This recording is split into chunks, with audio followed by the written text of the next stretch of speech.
안녕하세요. 반갑습니다. 한국 CS 마인드 교육센터 박정민 강사입니다. 저희 이번 영상 CS 리더스 관리사 CS 전략론의 마지막 장입니다. 7장 고객만족 혁신 전략 파트의 문제풀이 분석 동영상 시작하도록 하겠습니다.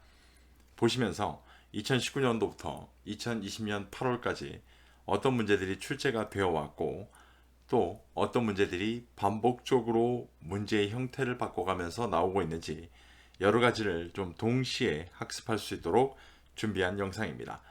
1번 문제부터 보겠습니다. 1번 파라수라망과 구루월이라고 나옵니다.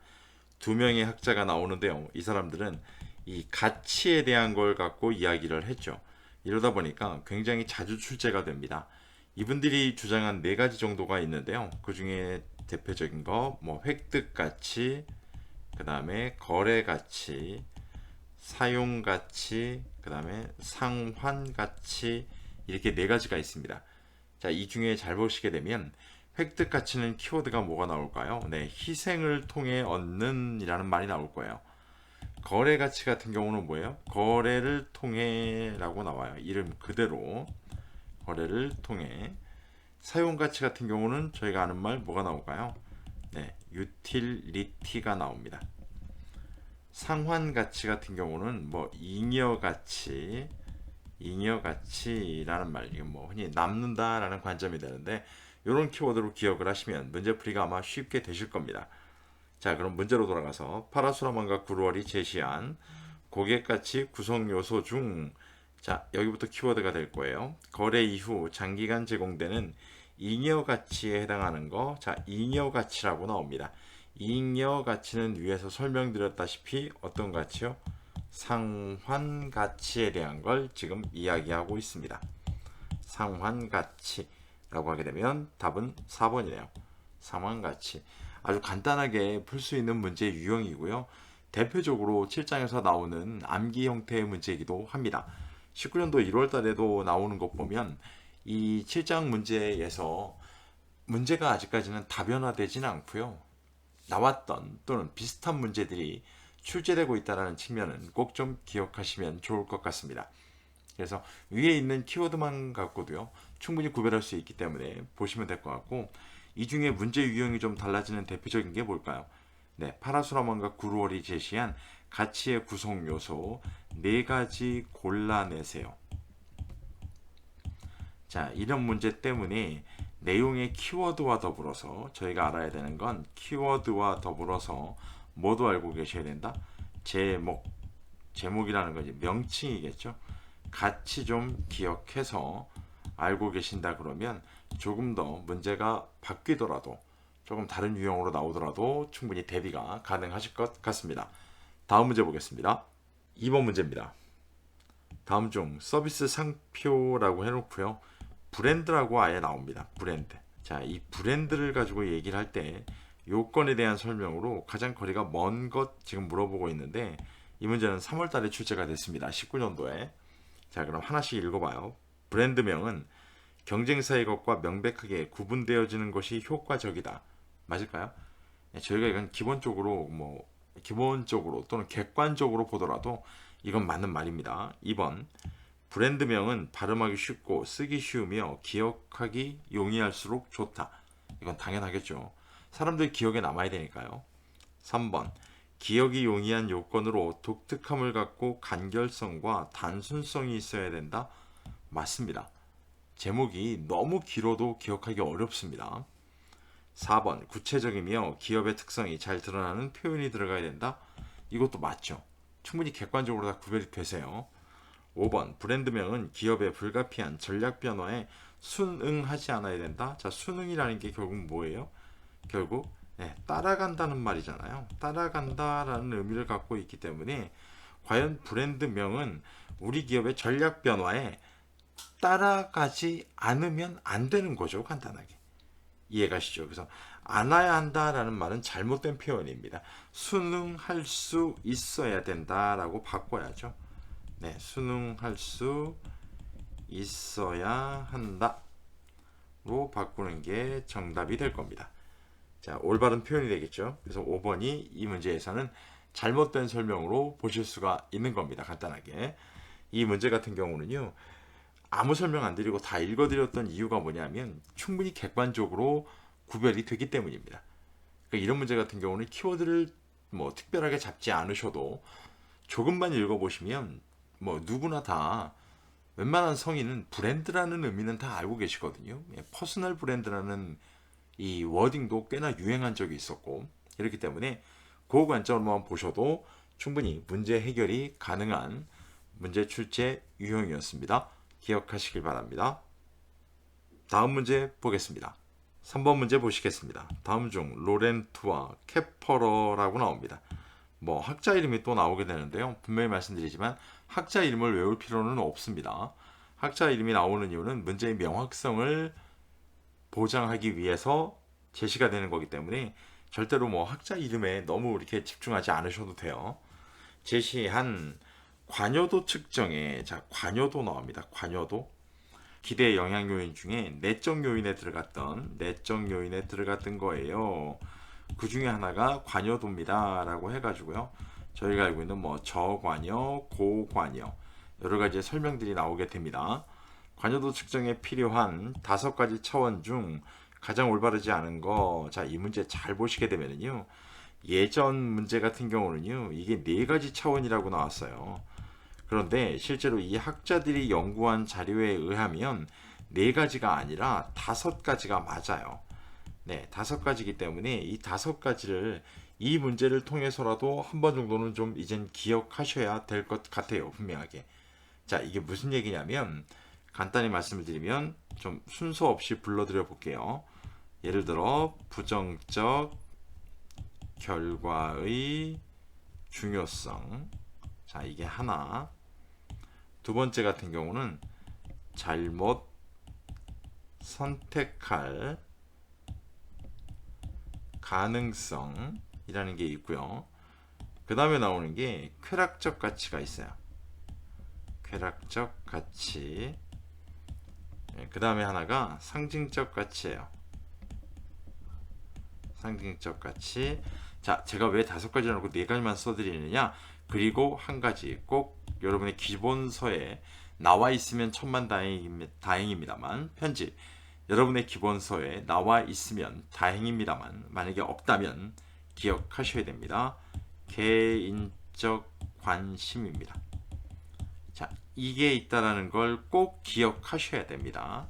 이렇게 돼서 5개입니다. 자, 이렇게 따지게 되면 이 5개에 지금 해당하지 않는 거 물어보고 있습니다. 1번 쾌락적 가치 있습니다. 2번 상징적 가치 있습니다. 3번 집단적 관심, 벌써 달라지죠? 네, 집단적이 아니라 개인적 관심이라고 바꾸셔야 됩니다. 그리고 답은 3번입니다. 구매가 잘못될 가능성 있습니다. 부정적 결과의 중요성 있습니다. 자, 이렇게 나오기 때문에 위에 써드린 이 5가지의 구분 관점 꼭 기억하시길 바랍니다. 앞으로 출제가 되더라도 아마 이 지속적으로 이 5가지에 대한 걸로 출제가 될 겁니다.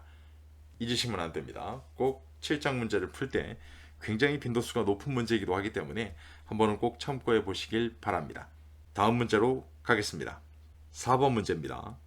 소비자 심리와 관련해 다음 보기 사례에 가장 가까운 용어가 뭘까요? 자, 소비자 심리라고 나옵니다. 소비자 심리. 소비자 심리는 뭐 밑에 보시는 이 5가지의 예시 말고도요, 여러 가지가 나오게 됩니다. 그러면 이 그림, 지금 이 보기의 사례를 보고 저희가 구별해 내셔야만 됩니다. 지금 그림에서 잘 보시게 되면요, 팝콘이 종류가 3가지입니다. 네, 팝콘 종류가 3가지예요. 그런데 이 중에 잘 보세요. 라지 같은 경우가 5,500원입니다. 라지가. 그런데 미들, 중간 사이즈가 5,000원이에요. 5,000원. 스몰 사이즈가 4,500원입니다. 자, 여기서 잘 보시게 되면요, 뭐 제 개인적인 입장으로 봤을 때는 어떤 게 매출이 더 높아지고 있습니다, 이런 걸 좀 설명해 주셨다면 조금 더 답을 명확하게 고를 수가 있었을 텐데, 지금 이 그림에서만 지금 얘기하는 건 잘 보시면은요, 이게 저희가 알고 계시는 7장에서 배우셨고 문제로 나오기도 하겠습니다만 가격 단계화라고 알고 계시는 거죠. 가격 단계화. 네, 비슷한 가격들을 쭉 나열해 놓음으로써 실제로 여러 가지의 선택지를 줍니다라는 관점인데요. 이 문제에서 지금 보게 되면은요, 이 두 가지는 지금 뭘로 보는 거냐면 흔히 저희가 알고 있는 고려 상표군으로 보는 거예요. 쉽게 얘기해서 가격이 500원씩 밖에 차이가 안 나요. 차이가 안 나는데 1000원만 더 내면 라지 걸 살 수가 있어요. 이렇게 되다 보니까 결국은 이 그림만 따져놓고 보게 된다면 답은 유인 효과가 될 수밖에 없어요. 무슨 말인지 이해가시죠? 유인 효과라는 관점은 예로부터 이렇게 옮겨간다는 얘기예요. 판매량이. 결국 고려 상표군으로 지금 생각하고 있다는 얘기이기 때문에 이 문제만 보고 아래 보기로만 보게 된다면 실제로 유인 효과가 가장 알맞는 전략이 된다는 겁니다. 이해가시겠죠? 무슨 얘기인지. 그러니까 문제 자체만 보게 되면 문제 자체가 잘못 나온 게 아니고요. 굉장히 어렵게 출제를 시킨 거예요. 네, 어렵게 출제를 한 거죠. 이렇게 되기 때문에 유인 효과를 유추할 수 있어야 된다. 특히나 이 고려 상표군이라는 관점 때문에 자, 이렇게 좀 이해를 하시면 될 것 같습니다. 뭐 스눕 효과와 백로 효과는 똑같은 얘기고요. 기본적으로 저희가 속물 효과도 똑같은 말이잖아요. 그러니까 1번, 2번, 4번은 지금 똑같은 거 얘기하고 있는 거예요. 무슨 얘기냐면 소비 뭐 예를 들어서 소비가 막 증가하게 돼 가지고요. 많은 사람들이 구매하게 되면 특정 제품 안 사잖아요. 그래서 저희가 이걸 속물 효과라고 부르는 거고 부분적 리스트 제시 효과는 1등과 2위만 한정해 가지고 놓는 저희가 뭐 렌터카 업체 어비스가 했던 대표적인 방법이기도 합니다. 그러니까 아래 보기 5개만 보더라도요. 실제로 유인 효과 말고는 해당하는 내용이 없습니다. 그래서 그런 관점으로 한번 풀어보시면 좋을 것 같고요. 다음 문제 보겠습니다. 5번 문제입니다. 제품에 관한 소비자의 관여 수준, 자, 소비자의 관여 수준이라고 나옵니다. 이 관여 수준은 결국 이제 관여도 얘기를 하겠다는 거겠죠. 관여도에 따른 유형 중, 자, 바로 나옵니다. 저관여도. 자, 저관여도라고 저관여도 관점이라고 얘기하고 있잖아요. 대한 내용으로 가장 거리가 먼 거 19년도 7월 달에 출제가 됐는데요.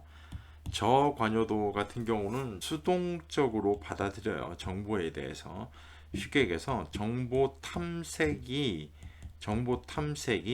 그렇게 많지가 않다라는 얘기죠. 그리고 이걸 3으로 인해 가지고요. 내가 속해 있는 어떤 구성원 집단에 의해서 당신 그거 왜 샀어? 이런 식의 얘기를 들을 가능성이 적어요. 왜 그러냐면 낮은 가격이고요. 낮은 가격이고 언제든지 수정 재구매가 가능하거든요. 자, 이런 걸 저희가 저관여라고 불러요. 자, 그럼 문제를 좀 볼까요? 1번, 소비자는 주어지는 대로 정보를 수용한다? 맞아요. 이게 저관여도죠. 2번, 집단의 규범과 가치는 제품 구매에 중요하지 않아요. 제품 구매에 중요하지 않아요. 당연하죠. 기본적으로 봤을 때. 3번, 소비자가 수동적 수신자이기 때문에 친숙도 형성을 위한 광고의 효과는 매우 미비하다? 정말 이럴까요? 아니죠. 미비한 게 아니고요. 굉장히 강하게 나타납니다. 이게 왜 그러냐면 이 제품이 나한테 막 중요하고 고민을 해서 사야 되고 이런 관점이 아니기 때문에 광고에 이슈만 딱 된다 그러면 그 광고를 보고도 구매할 수 있다라는 관점이에요. 이렇기 때문에 실제로 보면 매우 미비하다라는 관점이 아니고요. 강하다라고 하셔야 된다는 거예요. 만약에 그냥 미비하다라고만 나왔다면 이건 뭘까요? 네, 이건 고관여 관점의 고객 얘기예요. 왜냐면 이 사람들은 광고가 나온다 해가지고 물건을 구매하는 건 아니거든요. 그러니까 그렇게 구별을 좀 하시면 되고 4번 소비자는 수용 가능한 만족 수준을 모색하여 상표 친숙도를 근거로 하여 소수의 속성만을 검토한다. 맞아요. 기본적으로 제품이 소비자의 자아 이미지에 중요하지 않고 라이프 스타일이 소비자 행동에 영향을 미치지 않아요. 맞습니다. 다 저관여도 얘기하고 있습니다. 3번만 실제로 내용이 잘못되어 있고요. 이 문제도 다시 한번 보시면 아시겠지만 워딩을 틀리게 바꿔놨습니다. 이 측면 꼭 기억해 보셔야 될 것 같습니다. 이 설명만으로 나는 충분히 문제풀이가 가능하겠다 라고 생각하시면 천만다행이고요. 아니신 분한테는 팁을 한 가지 더 드리도록 하겠습니다. 지금 보시는 화면 네이버에 있는 제 카페 메인 화면입니다. 네이버에 오셔가지고요. 네이버에서 박정민 강사라고 검색을 좀 하세요. 그러면 제 카페에 나옵니다. 네, 제 카페 지금 메인 화면이고요. 시험 준비하는 데 있어서 압도적으로 합격에 가까워질 수 있는 솔루션을 제공해 드립니다. 꼭 한번 활용해 보시면 좋을 것 같고요. 오늘 보신 영상과 오늘 안내해 드린 설명들이 나는 시험을 보는데 도움이 좀 되겠다라고 생각을 하신다면 구독과 좋아요 체크도 꼭 좀 요청드리도록 하겠습니다. 오늘 긴 시간 고생 많이 하셨습니다. 고맙습니다.